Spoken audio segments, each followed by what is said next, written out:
নবী করিম সাল্লাল্লাহু আলাইহি ওয়াসাল্লাম বলেন, কুল্লু বানি আদম খাত্তাউন।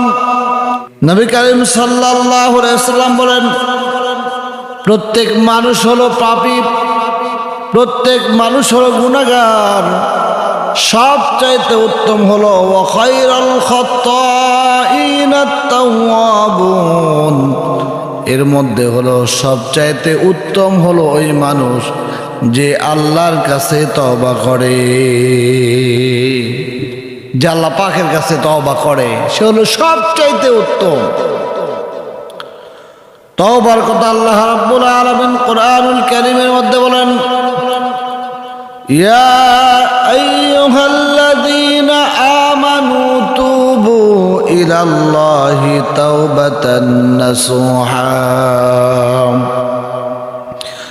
আসা রাব্বুকুম আইয়ুকাফিরা আনকুম সাইয়্যাতিকুম ওয়া ইউদখিলাকুম জান্নাতিন তাজরি মিন তাহতিহাল আনহার।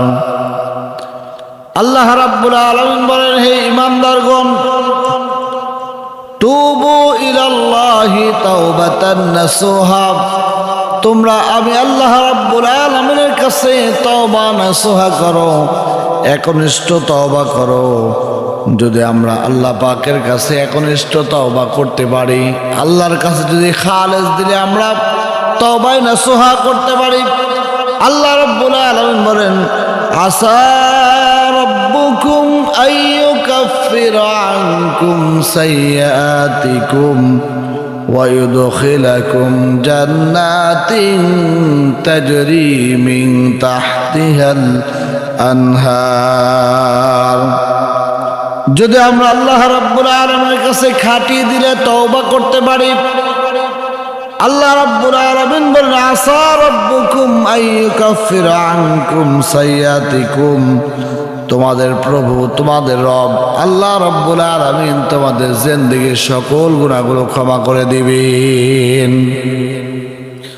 শুধু ক্ষমা করে দিবেন তা নয়, আল্লাহ রাব্বুল আলামিন বলেন, ওয়া ইউদখিলাকুম জান্নাতিন তাজরি মিন তাহতিহাল আনহার, তোমাদেরকে তোমাদের রব, তোমাদের স্রষ্টা এমন জান্নাতের মধ্যে আল্লাহ রাব্বুল আলামিন প্রবেশ করাবেন যার তলদেশ দিয়ে নহর প্রবাহিত হতে থাকবে। এই জন্য আল্লাহর কাছে বেশি বেশি তওবা করা। তওবার জন্য, তওবা করলেই কবুল হবে না, তওবা তো আমরা করি প্রতিনিয়ত, আমরা বলে আল্লাহ আপনি আমাদেরকে ক্ষমা করে দেন, কিন্তু তওবা কবুল হওয়ার জন্য কিছু শর্ত রয়েছে।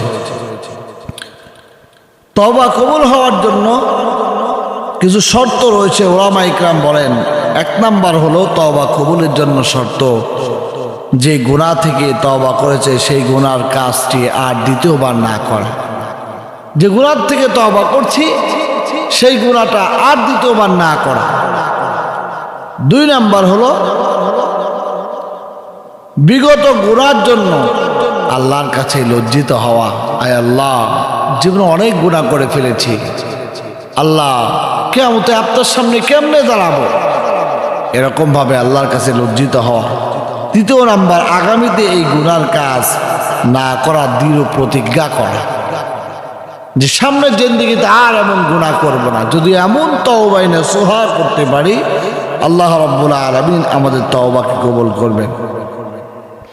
তওবা করলে আল্লাহ তাআলা কেমন খুশি হয়। রাসূল করিম সাল্লাল্লাহু আলাইহি ওয়াসাল্লাম বলেন, হযরত আবু সাঈদ খুদরি রাদিয়াল্লাহু তাআলা আনহু বলেন, রাসূল সাল্লাল্লাহু আলাইহি ওয়াসাল্লাম বলছেন, তোমাদের পূর্বে একজন খুনি ব্যক্তি ছিল, সে 99 জন মানুষকে হত্যা করে ফেলেছে।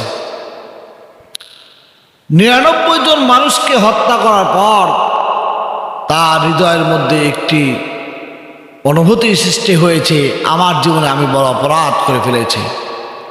এক পর্যায়ে সে একজন আবেদ ব্যক্তি, সৎ পরহেজগার ব্যক্তিকে বলতেছে, আল্লাহর বান্দা, আমি তো আল্লাহর কাছে ক্ষমা চাই, আল্লাহকে আমাকে ক্ষমা করবে, আমি তো 99 জন মানুষকে হত্যা করে ফেলেছি। আল্লাহর বান্দা আবেদ ব্যক্তি এবার বলতেছে, ও আল্লাহর বান্দা, 99 জন মানুষকে তুমি হত্যা করে ফেলেছ, এরপরেও কি তুমি আল্লাহর কাছে ক্ষমা চাওয়ার, ক্ষমা পাওয়ার আশা করো? লোকটির এবার চিন্তা করলেন, 99 জন মানুষকে যেহেতু হত্যা করে ফেলেছি, আর ক্ষমাও পাবো না, তাহলে 100 বুঝাইতে আর দেরি করে নেই, সঙ্গে সঙ্গে ওই ব্যক্তিকে হত্যা করে ফেলেছে।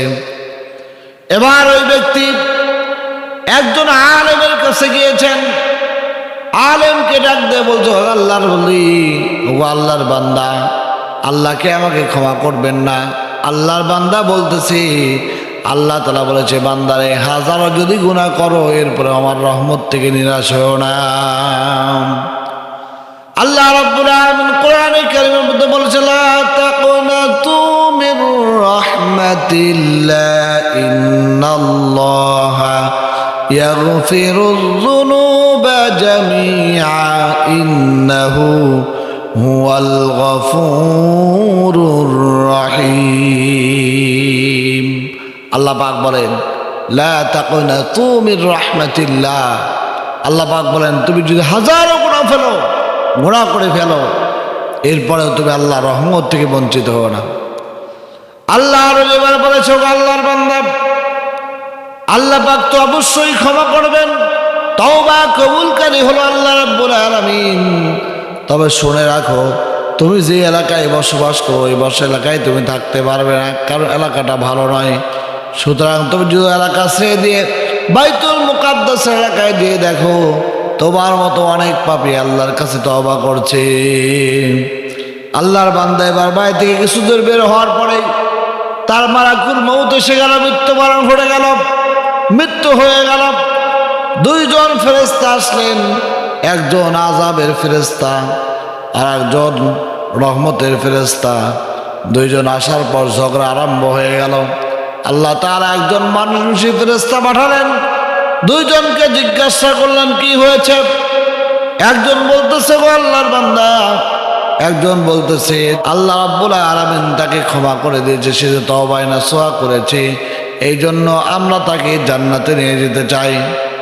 আবার একজন মানুষ ফেরেশতা বলতেছে যে না, সে তো শুধুমাত্র কেবলমাত্র তওবা করেছে, কিন্তু অসংখ্য মানুষকে হত্যা করে ফেলেছে, এই হত্যার জন্য তাকে আমরা শাস্তির আওতায় নিতে চাই।